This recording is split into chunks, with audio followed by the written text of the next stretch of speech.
Hello everyone. Next cell organelle is ribosome. Ribosome की mainly जो location होती है, it is located in the plasma of prokaryotic and eukaryotic cell. Plasma हमने क्यों word use किया कि हम प्रोकैरियोटिक ने बताया कि सेल मेम्ब्रेन नहीं होती है तो साइटोप्लाज्म न्यूक्लियोप्लाज्म डिवीजन नहीं होता है.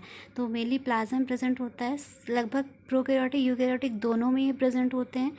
जो मेनली राइबोसोम 2 टाइप के होते हैं. 70S, इसे S पढ़ेंगे, 70S एंड 80S. 70S जो होते हैं वो 2 सब यूनिट से मिलकर बनते हैं. वेट, 70S 2 सब यूनिट से मिलकर बनते हैं. 50S and 30S. और 80S 2 सब यूनिट से मिलकर बनते हैं. 60S and 40S. ओके, यहाँ पे अर्थमेटिक नहीं लगानी है.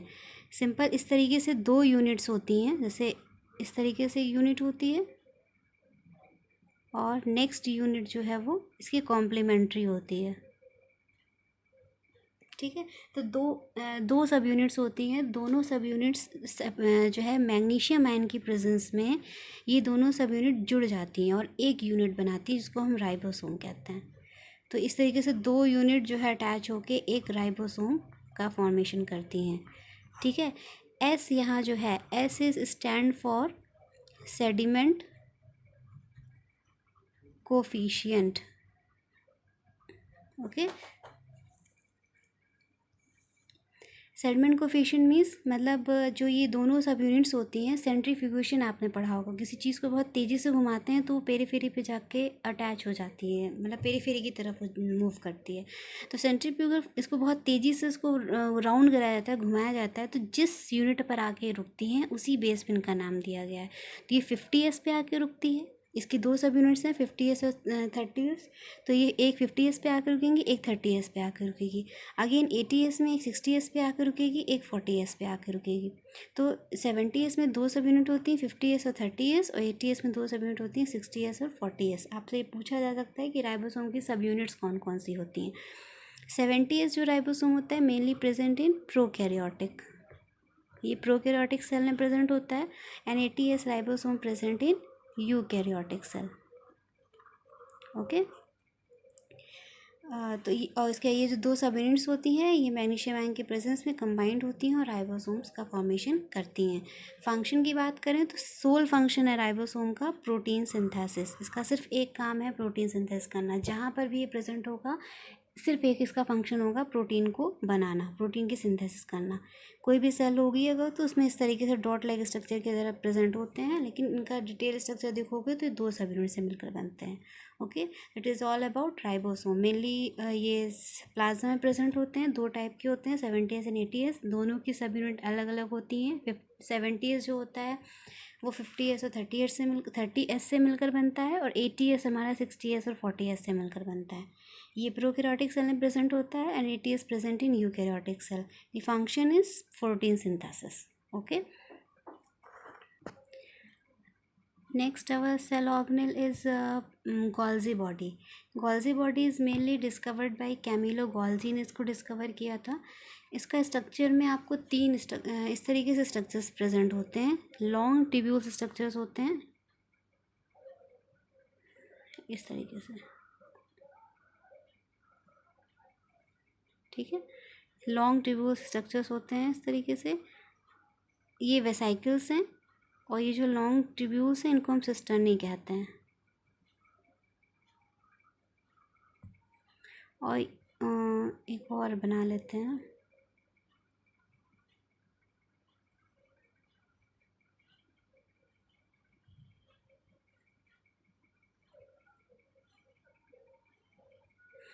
इस तरीके से ट्यूब्यूल लाइक स्ट्रक्चर होता है. इसमें पोलैरिटी होती है.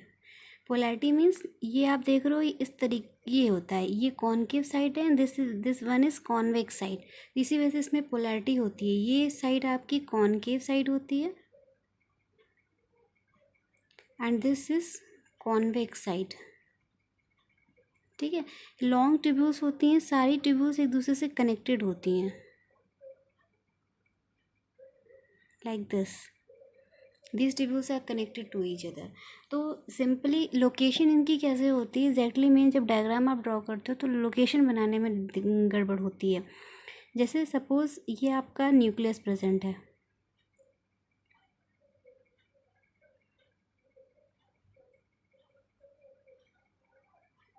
Okay, this one is your nucleus.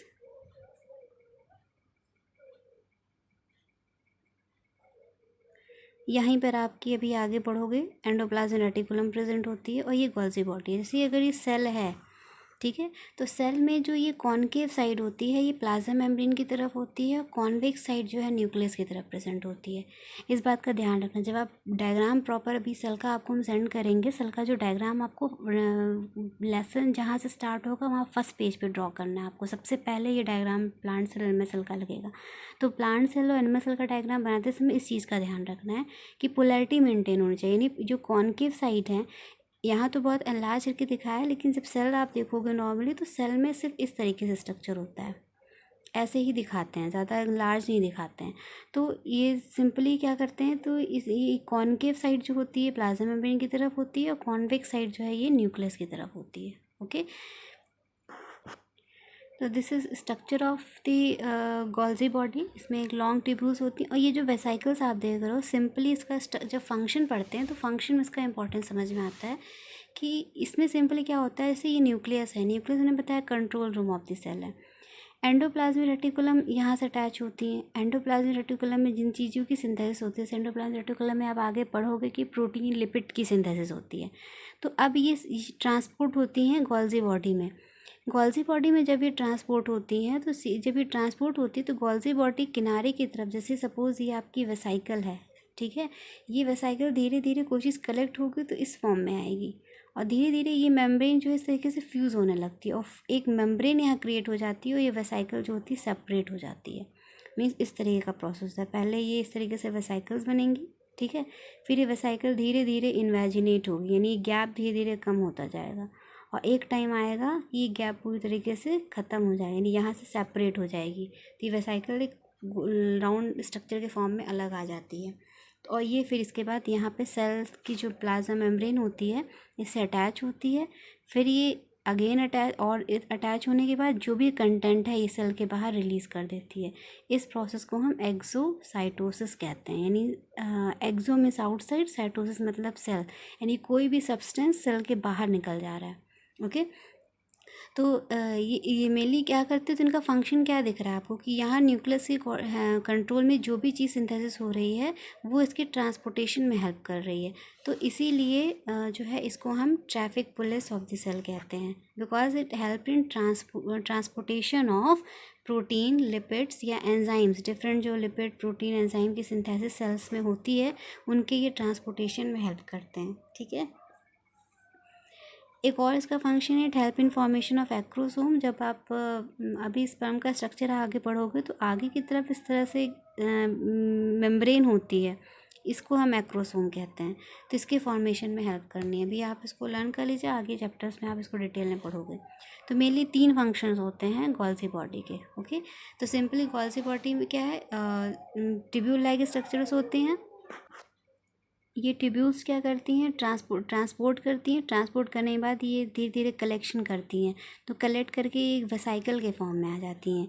जो राउंड स्ट्रक्चर होता है उसको हम वेसाइकल कहते हैं, ठीक है, और ये जो लॉन्ग फ्लैटेंड स्ट्रक्चर है इसको हम सिस्टर्नी कहते हैं। ओके, तो ये स्ट्रक्चर होता है इस तरीके से, ट्यूब्यूल और सिस्टर्नी एक दूसरे से इंटरकनेक्टेड होती हैं, सारी कनेक्टेड होती हैं एक दूसरे से, ट्रांसपोर्टेशन में हेल्प करती हैं, धीरे धीरे चीज़ें कलेक्ट होती हैं, वेसाइकल के फॉर्म में आती है, और फिर ये वेसाइकल प्लाज्मा मेम्ब्रेन से फ्यूज़ होती है और सारा कंटेंट सेल के बाहर रिलीज़ कर देती है। ठीक है, तो कोई भी चीज़ सपोज़ यहाँ बन रही है, सारी चीज़ें सेल के अंदर कलेक्ट होती जाएंगी, तो एक मतलब एक ट्रैफिक की सिचुएशन क्रिएट होती है। धीरे धीरे क्या करती है, जो भी चीज़ें बन रही हैं इनको वेसाइकल के फॉर्म में बाहर ट्रांसपोर्ट करती रहती है। दैट्स वाई सी बेस पे इसको traffic police of the cell कहते हैं। ओके,